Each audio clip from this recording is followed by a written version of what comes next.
Hi everybody, I'm Leanza Cornett for FXM Dailies, and today I'm coming to you from one of the busiest intersections in Los Angeles, and soon to be one of the most recognizable.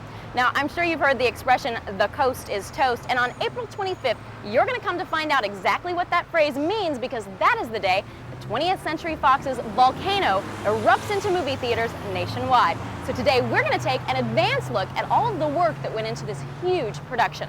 Now in the movie, this stretch of Wilshire Boulevard, which is also known as the Miracle Mile and is the home to the LaBrea Tar Pits, the LA County Museum of Art, the Folk Art Museum, and the Peterson Auto Museum, gets completely demolished. Well, not exactly the Miracle Mile itself, but a very, very impressive duplication. Last September, Fox invited television crews from various networks to witness the monumental set they had created for the film. The 17.2-acre piece of the real Wilshire Boulevard was recreated at McDonnell Douglas Aircraft Plant in Torrance, California, making it one of the largest sets ever constructed. 750,000 feet of their parking lot became Wilshire Boulevard, with buildings rising over 75 feet. Location scouts looked everywhere for a piece of land big enough to recreate something of this magnitude, but with no luck. Finally, they went up in helicopters and flew all over LA looking for the biggest open space they could find, which turned out to be the parking lot of McDonnell Douglas. When we come back, we're going to take a look at more of the amazing set of Volcano, but first, let's check out what's happening in Hollywood now. We are back on the real Wilshire Boulevard, taking a behind-the-scenes look at Fox's upcoming Volcano. Now, construction on this massive set began May 27, 1996, and shooting began only 3 months later. This required a crew of about 400 men and women, putting in 132,000 man-hours to get the whole thing completed in time. All the buildings you see in the movie are built very close to scale. Light poles, street lamps, and traffic signals were built exactly to match the actual ones on Wilshire Boulevard. About 80 large palm trees weighing about 40 tons each were brought in to replicate those that line the boulevard, not to mention the hundreds of small 12 to 80-foot palms to fill in the rest.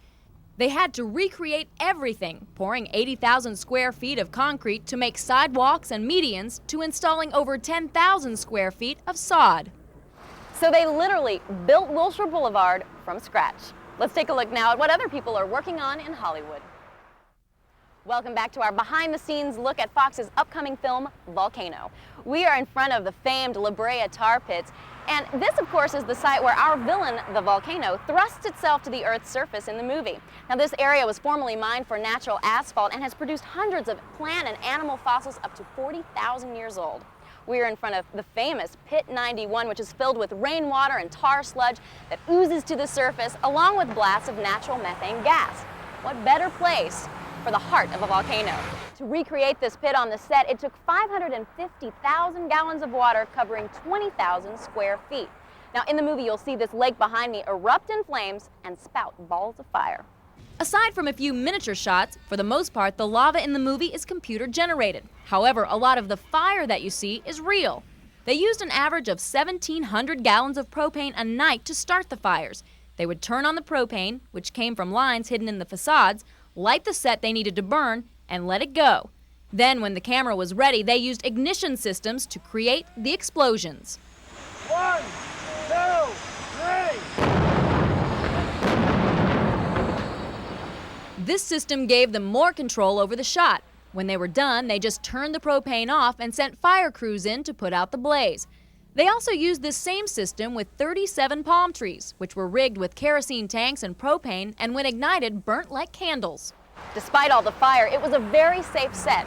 There were over 11,000 gallons of fireproofing used to treat the set, with extra water trucks always on standby. And of course, everything complied with fire safety regulations and boasted the largest fire permit ever granted by the city of Los Angeles.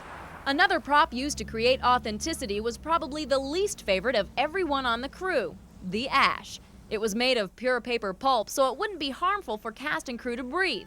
However, that did not make it pleasant to work in. Large fans placed atop cranes blew about 10,000 pounds of this organic matter around during filming to create what you see in the film.